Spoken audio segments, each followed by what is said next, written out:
កម្ពុជាយកចិត្តទុកដាក់ខ្ពស់លើសុខទុក្ខយោធិនខ្មែរទាំង18រូបដែលកំពុងស្ថិតនៅក្រោមការឃុំឃ្នងរបស់ថៃនិងជំរុញឲ្យថៃដោះលែងតាមការសន្យារបស់ខ្លួនអាយដាមទេសរដ្ឋមន្ត្រីលីធុញអនុប្រធានទី1អាជ្ញាធរមីនកម្ពុជាបានស្នើសុំឲ្យអង្គការកាកបាទក្រហមអន្តរជាតិ ICRC បន្តតាមដានសួរសុខទុក្ខរបស់វរៈកងទ័ពកម្ពុជាទាំង18រូបនិងជំរុញឲ្យថៃដោះលែងយោធិនកម្ពុជាទាំងអស់ការលើកឡើងនេះធ្វើឡើងកាលពីថ្ងៃទី1ខែធ្នូឆ្នាំ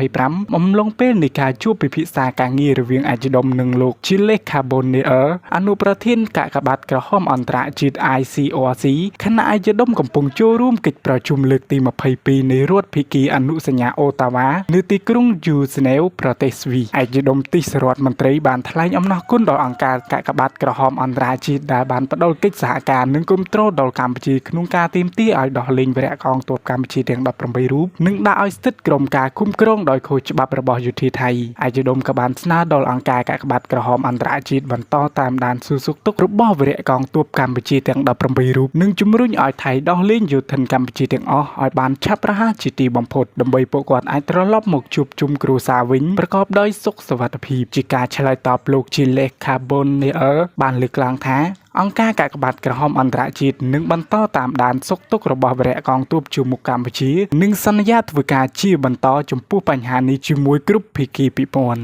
សូមបញ្ជាក់ថានៅថ្ងៃទី2ខែធ្នូឆ្នាំ2025នេះជាថ្ងៃទី